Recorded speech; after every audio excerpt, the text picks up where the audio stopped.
Apa kabar saudara? Masih on fire? Harus ya. On fire harus tetap. Amin. Kenapa setiap kali saya bertanya, masih on fire? Jawabnya adalah on fire gitu ya. Itu adalah perkataan iman. Itu membangkitkan diri kita ya. Mau keadaannya apa saja, persoalannya apa saja, selalu katakan kepada diri sendiri, aku mau on fire di dalam Tuhan. Amin. Dahsyat, dahsyat. Shalom semuanya ya. Shalom, shalom. Ya, tema kita pagi hari ini adalah mari kita belajar bagaimana memerintahkan jiwa ini untuk stop takut. Ya. Saudara, kita ini punya kuasa atas mulut kita. Oleh sebab itu, kenapa saya selalu katakan pada dirimu sendiri, on fire. Itu memerintahkan jiwa. Itu memerintahkan pikiran. Itu memerintahkan semua aspek kehidupan, aspek tubuh. Untuk apa, saudara? Untuk tunduk apa kata mulut kita. Makanya, untuk mengatakan on fire, itu tuh dahsyat, saudara. Saya suka ngomong pada diri sendiri, on fire, on fire, on fire. Amin. Ini profetik, saudara. Ini membangkitkan setiap kita. Ya, buka kitabnya, saudari, kitab Mazmur 42. Mazmur 42 ini adalah nyanyian ratapan ya saudara ya. Jadi Mazmur ini ditulis oleh Bani Korah. Yang dirasakan adalah merasa terasing, merasa terisolasi. Tapi mereka mencari Tuhan. Nah, pencarian mereka ditulis dalam tulisan seperti ini. Di kitab 42 itu, makanya judul perikopnya adalah kerinduan kepada Allah. Sekalipun persoalan kehidupan mereka berat, karena mereka terasing, terisolasi, itu kan gak enak. Tapi saya suka sekali responnya. Mencari Allah. Kerinduan kepada Tuhan. Ya, saya suka di Mazmur 42 ini, ditambah dengan 43, ada 3 kali pengulangan firman. Yaitu, mengapa engkau tertekan, hai jiwaku. Kita semua tahu ya, kalau ada 3 kali pengulangan dalam firman, berarti itu yang harus kita perhatikan. Di ayat yang ke-6 dan 12, ada 2 kali pengulangan kalimat mengapa engkau tertekan, hai jiwaku. Kemudian di pasal 43, di ayat yang ke-5, diulang lagi kalimatnya. Mengapa engkau tertekan, hai jiwaku. Lihat. Si Bani Korah ini ngomong kepada diri sendiri. Ngomong kepada jiwanya. Mengapa engkau tertekan, hai jiwa? Praktekkan yang kayak begini, saudara. Ya, karena si Bani Korah ini, dia merasa hidupnya tidak enak. Dia mengalami isolasi. Mengalami keterasingan. Ratapan seorang yang percaya kepada Tuhan. Ya, coba. Tetapi untuk bisa memerintahkan jiwa, perhatikan ayat yang kedua terlebih dahulu. Seperti rusa yang merindukan sungai yang berair, demikianlah jiwaku merindukan engkau, ya Allah.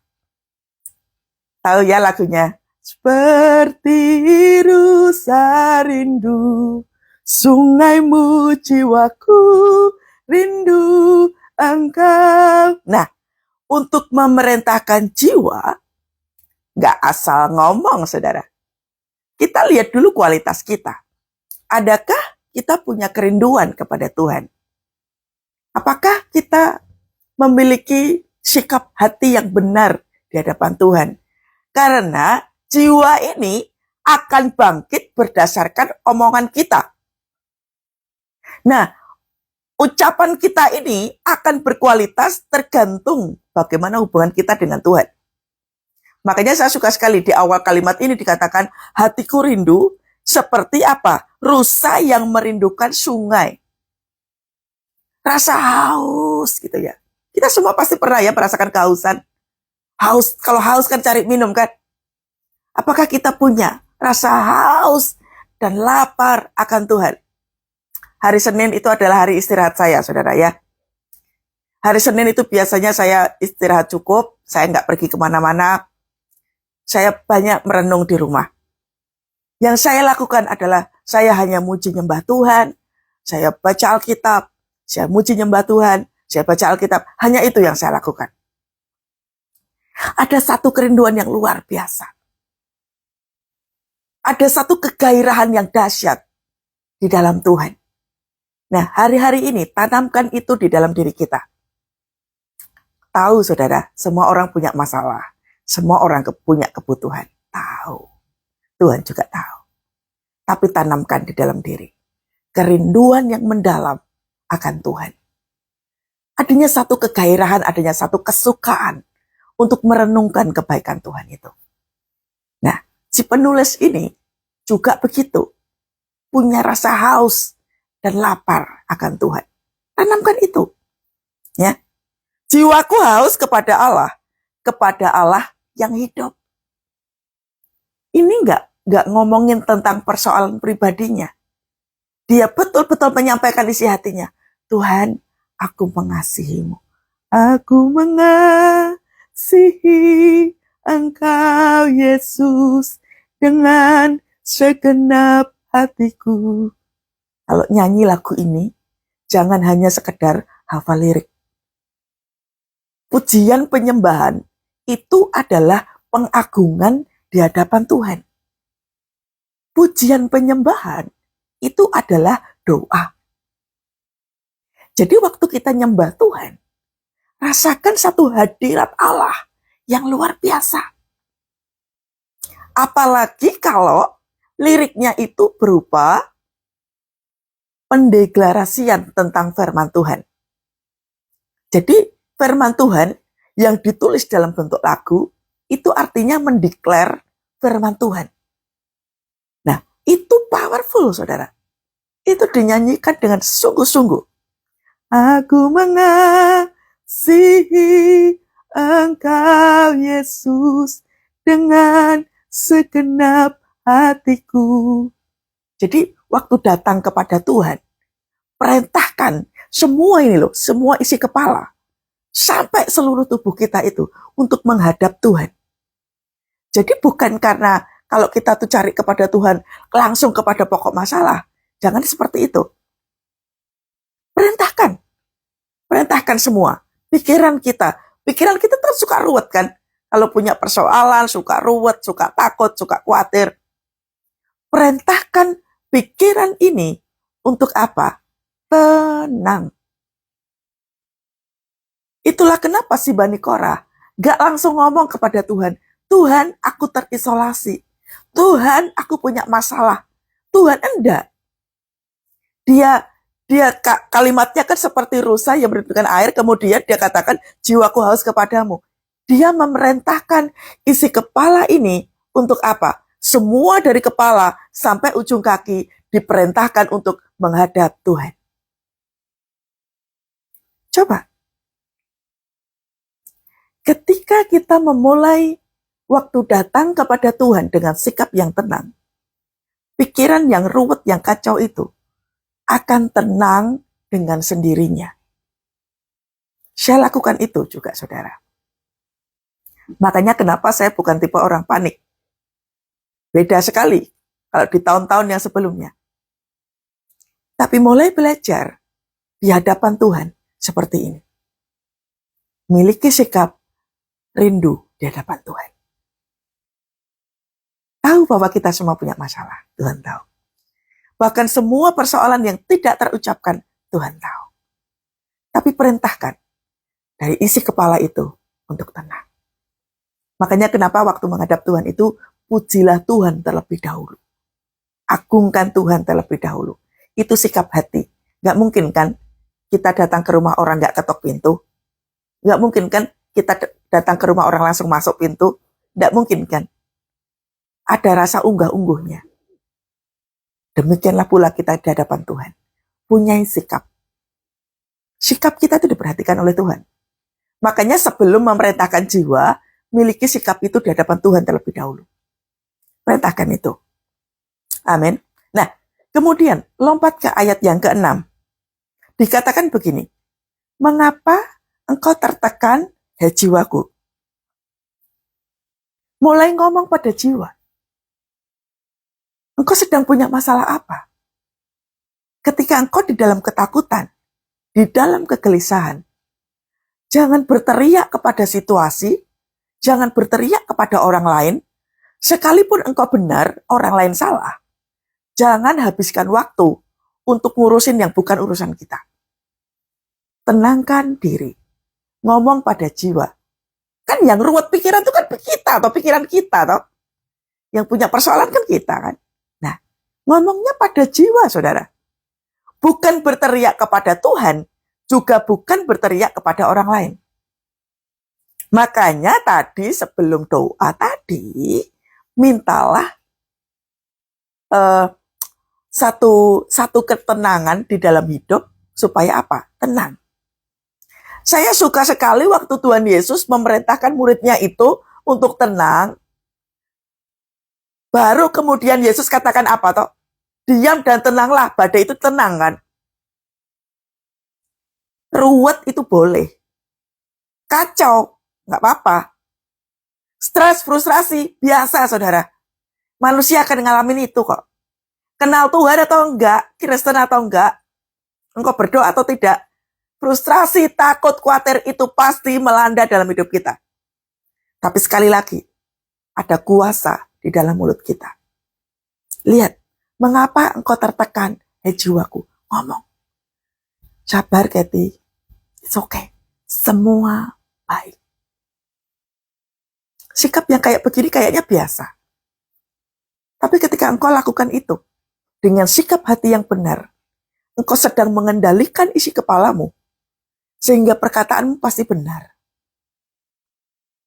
Tapi coba, kalau engkau langsung marah, sikapnya reaktif, kepalamu langsung pening, langsung sakit, tidak bisa tidur, mau makan susah.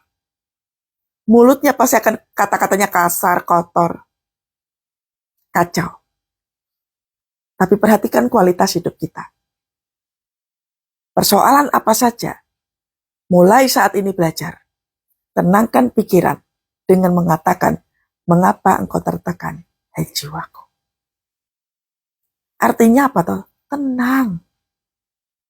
Tenang. Saya pernah mengalami satu situasi yang sangat chaos, saudara. Kacau sekali. Saya menjauh dari orang-orang. Saya duduk sendiri. Saya hanya ngomong sama Tuhan. Tuhan, tolong aku, tenangkanlah jiwaku. Selain ini sikap hati yang rendah hati di hadapan Tuhan, ini juga menenangkan seluruh aspek, ini loh, pikiran. Pikiran itu penting loh, saudara. Menenangkan pikiran itu penting. Karena semua, kita mau berkeputusan apa saja, tergantung isi kepala kita. Kita tidak mudah untuk membuat keputusan ngawur. Tenang. Jadi sudah tahu ya, yang pertama tadi, yaitu agungkan Tuhan terlebih dahulu. Makanya mengagungkan Tuhan itu tiap hari.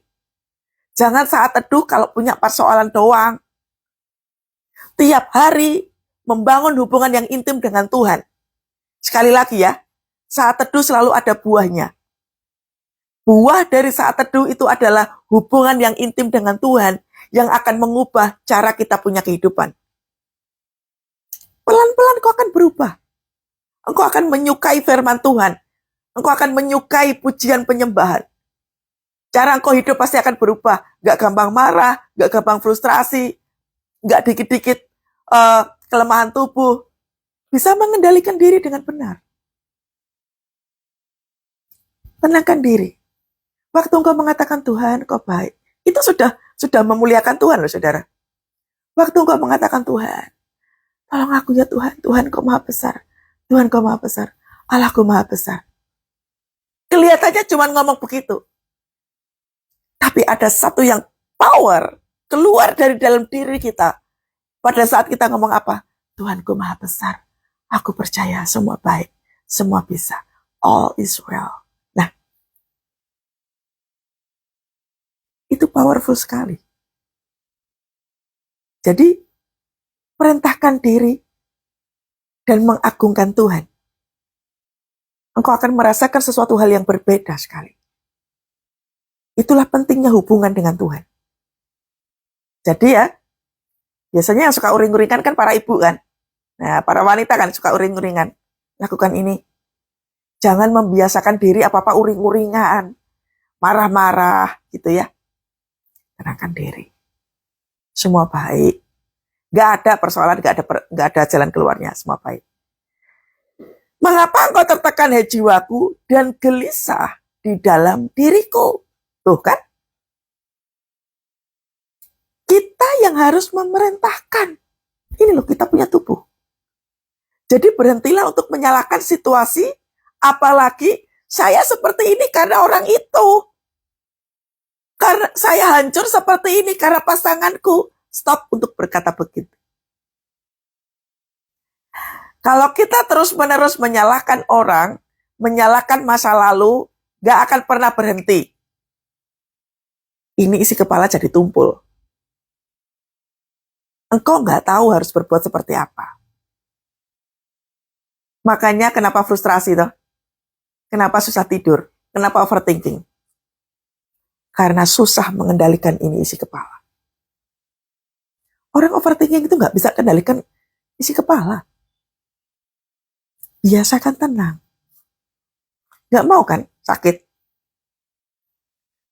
Dihentikan yang namanya kelemahan tubuh dengan ucapan syukur.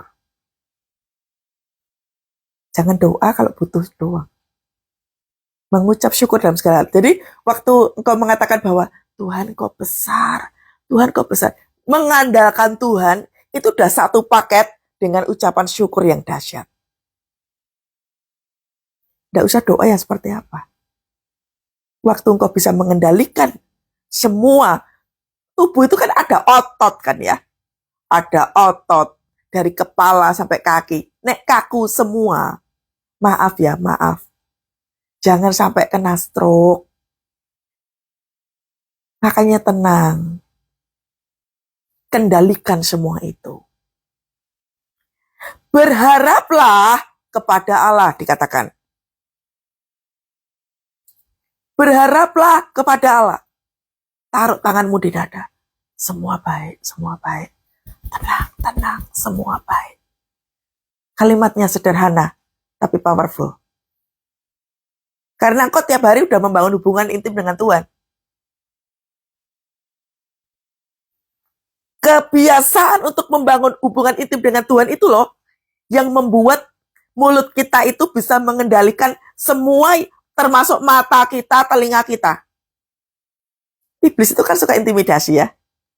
Lewat telinga, lewat mata gitu ya. Mata tuh dipertontonkan situasi yang buruk. Telinganya tuh, riuh. Yang namanya, udahlah, cerai saja. Udahlah, bunuh diri aja. Udahlah, gak usah doa aja. Ini riuh nih.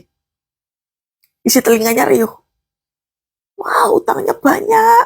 Udah, bunuh diri aja. Riuh pikirannya. Alkitab katakan, mengapa kau tertekan hai jiwaku dan gelisah di dalam diriku. Ini artinya mengendalikan diri. Tenang. Dengan sikap yang seperti ini, setidaknya memang betul mujizat belum akan terjadi, tapi mengendalikan itu jauh lebih penting. Karena kalau kita nggak bisa kendalikan isi kepala, yang ada engkau akan overthinking terus-menerus. Hati-hati loh saudara. Ketakutan yang dilepaskan oleh iblis itu membunuh semua kehidupan kita. Orang mau bunuh diri, itu nggak ucuk-ucuk bunuh diri. Roh ketakutan itu menguasai seluruh aspek. Gak bisa mengendalikan keriuhan isi kuping ini loh. Makanya penting sekali. Kendalikan semua itu dengan mengatakan apa toh? Tuhan kau baik, Tuhan kau baik. Jadi gak dikit-dikit takut. Tenang, ya. Dikatakan, berharaplah kepada Tuhan. Artinya, mulailah berdoa. Menyingkirlah dari keramaian, atau kalau engkau lagi ada di rumah, masuklah ke dalam kamar, berdoa di tempat yang tersembunyi, merataplah di depan Tuhan, dan sampaikan isi hatimu. Mungkin persoalannya belum langsung selesai. Tapi sekali lagi, mengendalikan isi kepala itu tugas kita, bukan Tuhan. Karena Tuhan udah kasih tahu, jangan khawatir, jangan takut, bersukacitalah, mengucap syukurlah dalam segala hal. Tuhan udah kasih tahu dari awal. Ada bagian kita yang harus kita lakukan. Jangan nyalain Tuhan terus. Jangan minta-minta sama Tuhan terus. Ada bagian kita yang harus kita lakukan. Situasi apa saja itu bisa terjadi, saudara. Makanya, supaya persoalannya itu nggak melebar kemana-mana, mulailah belajar untuk berharap kepada Tuhan. Dari hal yang sederhana, yaitu mengendalikan isi kepala. Ruwet itu biasa. Tapi, yang membuat berbeda adalah cara mengendalikannya. Berharaplah kepada Allah. Sebab, lihat, aku akan bersyukur lagi. Sebab aku akan bersyukur lagi. Ada satu powerful di dalam ucapan syukur. Ada kekuatan yang dahsyat di balik ucapan syukur. Makanya kalau overthinking, maaf ya. Kebiasaan overthinking, nggak ngucap syukur. Sampai engkau susah tidur tiap malam, insomnia, banyak pikiran, pikiranmu ruwet, takut, dan lain sebagainya, engkau nggak ngucap syukur. Karena mengucap syukur itu adalah adanya worship di dalam diri. Mengucap syukur itu bukan berterima kasih. Mengucap syukur adalah begitu tekanannya besar, begitu hambatannya besar, ada gairah untuk terus mengatakan, Tuhan kau dahsyat, Tuhan engkau baik, Tuhan engkau luar biasa. Jalan keluar belum ada. Tapi terus mengandalkan Tuhan. Tuhan kau dahsyat Tuhan. Ini artinya. Sebab aku akan bersyukur lagi kepada siapa? Kepadanya penolongku dan Allahku. Ini loh. Waktu engkau dikejar-kejar debt collector. Utangmu banyak banget. Tenanglah jiwaku. Tenanglah jiwaku. Tapi waktu ngomong kayak begini, harus ada pertobatan. Katakan amin, saudara ya. Yang punya kelilit utang, Bu Yao bertobat. Anda nggak bisa minta tolong orang mendoakan Anda bertobat. Kalau nggak bertobat, itu nggak bisa, saudara. Jangan kemana-mana. Pikirannya itu jangan kemana-mana. Harus ada pertobatan di dalam diri. Punyai rasa kapok dengan semua itu. Kalau kita lagi sakit juga begitu. Saya pun kalau lagi sakit, saudara, yang saya lakukan ini. Biasanya saya akan duduk tenang, begitu ya. Namanya orang sakit itu kan ya bisa aja, bisa demam, bisa sakit kepala gitu ya. Mungkin sakit karena capek atau seperti apa. Apapun itu, saya selalu berpikir bahwa sakit penyakit itu bukan dari Tuhan. Jadi bisa kita perintahkan. Saya pun memerintahkan semua demam, semua sakit apa saja. Saya perintahkan untuk apa? Keluar dari tubuh saya. Tapi, ada tapinya. Selain kita punya hubungan yang intim dengan Tuhan yang kita bangun tiap hari, hiduplah dalam pertobatan. Karena perkataan kita tidak akan memiliki kuasa apapun kalau tidak ada dalam pertobatan. Harus bertobat dulu. Anda yang mengalami sakit, saya yang ikut live ini saya melihat ada yang sakit. Yang pertama, hiduplah dalam pertobatan. Yang ikut live ini ada yang sakit stroke. Anda dipenuhi dengan kemarahan yang begitu luar biasa. Bertobat. Jangan lagi menoleh ke belakang. Biarkan saja yang terjadi. Perintahkan Anda punya kaki, Anda punya jiwa untuk tenang. Jadi Anda yang kena sakit stroke, habis ini Anda praktek. Kalau pengen sembuh dari sakitmu, Anda bisa berjalan kembali, bangun normal kembali, hidup dalam pertobatan yang pertama. Yang kedua, mulai belajar untuk memerintahkan jiwa. Isi kepalamu, perintahkan terlebih dahulu. Amin. Ayat yang ke-6 ini diulang sampai 2 kali di ayat yang ke-12. Kalimatnya mirip. Ya, ayat yang ke-12. Mengapa engkau tertekan ya jiwaku dan mengapa engkau gelisah dalam diriku? Berharaplah kepada Allah, sebab aku bersyukur lagi kepadanya, penolongku dan Allahku. Nih, diulang lagi kalimat ini. Karena apa? Memang tertekan.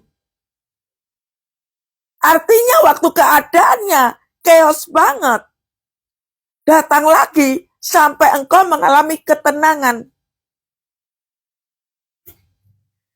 Sewaktu saya punya pinggang saya sakit, saya katakan berkali-kali di dalam nama Tuhan Yesus, otot pinggang, aku perintahkan kau kembali ke posisi awal dalam nama Tuhan Yesus. Habis itu nyembah Tuhan. Waktu nyembah Tuhan rasanya sakit banget. Pegang lagi ini pinggang. Katakan, hei pinggang, aku perintahkan engkau. Segala hal yang membuatku sakit, aku perintahkan kembali ke posisi awal. Di dalam nama Tuhan Yesus. Waktu ngomong seperti itu, ada pertobatan, ada hubungan dengan Tuhan. Makanya powerful. Begitu saya tidur, sorenya saya bangun, udah sehat. Mau sakit pinggang, mau sakit kepala, mau sakit lambung, apapun itu, lakukan itu. Berkali-kali. Sembuh atau enggak, itu tuh areanya Roh Kudus, bukan kita. Jadi jangan rendah diri, wah doaku nggak manjur, doanya didoain sama Bu Pendeta aja. Lu udah kayak gitu. Anda dan saya harus berlatih untuk melihat kualitas. Makanya percayalah, orang-orang yang berhubungan intim dengan Tuhan tiap-tiap hari, doamu pasti akan berkualitas. Jangan juga cari pendeta. Karena itu adalah momen di mana Tuhan itu mau bicara loh sama kita, saudara. Kalau kita dikit-dikit cari pendeta, Tuhannya mau ngomong sama kita kapan? Justru di dalam tekanan kehidupan itu, waktunya Tuhan bicara pada kita. Dengerin itu. Kalau ada satu persoalan, bertanyalah kepada Tuhan. Tuhan, engkau mau bicara apa kepada hambamu ini? Amin. Jadi waktu keadaannya chaos, keadaannya kacau, dan lain sebagainya itu, bertanyalah kepada Tuhan. Tuhan, engkau hendak bicara apa kepada hambamu ini? Jangan langsung reaktif. Tuhan kok kayak begini? Tuhan kok kayak begini? Maaf ya. Yang ikut live saat teduh, jangan punya karakter kayak gini. Enggak banget deh, enggak banget. Model-model kayak begini tuh enggak banget. Rendah hati di hadapan Tuhan. Ya. Terus kemudian di pasal 43 diulang lagi. Di ayat yang kelima. Lihat. Mengapa engkau tertekan ya jiwaku? Kalimatnya sama. Mengapa engkau tertekan ya jiwaku? Ngomong lagi pada jiwa. Artinya apa toh? Si penulis ini mengingatkan kepada kita semua bahwa ngomonglah terus kepada jiwamu untuk apa toh? Tenang, supaya nggak gelisah, supaya nggak overthinking, tenangkan dirimu nih loh sampai diulang 3 kali. Bahkan kalimatnya sama persis. Betapa pentingnya untuk apa toh? Mengendalikan semuanya itu. Kacau nggak apa-apa. Waktu berdoa kok makin ruwet ya? Kayak kemarin ya, di saat teduh kemarin. Waktu berdoa kok makin ruwet ya? Gak apa-apa, saudara. Masuklah ke dalam pintu gerbangnya Tuhan terus-menerus. Ruwet itu berarti, kalau saya ya, itu kalau saya. Kalau saya baru mulai doa, persoalannya makin ruwet. Saya akan tertawa, saudara. Oh, iblisnya bingung berarti. Saya akan masuk lebih dalam. Semakin saya masuk lebih dalam, makin chaos, makin berantakan, saya akan terus memuliakan Tuhan. Buat iblis itu lebih frustrasi lagi, saudara. Buat iblis itu mikir cari jalan gimana caranya menghancurkan Kathy. Buat itu. Biar dia bingung, bukan kita yang bingung. Caranya bagaimana? Memuliakan Tuhan lebih lagi. Worship. Saya sudah katakan, 95% saya pakai buat memuji, memuliakan Tuhan. Sisanya yang 5% ini, doa syafaat. Makanya powerful. Waktu doa, waktu nyembah, ada urapan Allah yang dahsyat. Nah, itu yang harus kita lakukan. Amin. Ya, gak usah takut, saudara. Apapun yang sedang kita alami hari-hari ini, gak usah takut. Ikutin saja ini. Si Bani Korah ini katakan, perintahkan jiwa untuk tenang. Proyekmu lagi nggak ada. Engkau lagi nggak ada pemasukan sama sekali. Tenangkan diri. Karena sekali lagi, isi pikiran kita yang kendalikan. Oh, ini punya kita. Isi hati kita juga kita harus kendalikan. Engkau disakiti oleh orang. Diam dulu. Minta ampun di hadapan Tuhan. Lalu bereskan diri. Udah. Mulai nyembah Tuhan. Gak apa-apa, saudara. Sudah. Mau Anda benar, mau Anda salah, tetap punya sikap hati. Minta ampun di hadapan Tuhan. Percaya saja. Semua dahsyat, semua indah. Amin. Oke, sudah selesai. Habis ini praktek, ya.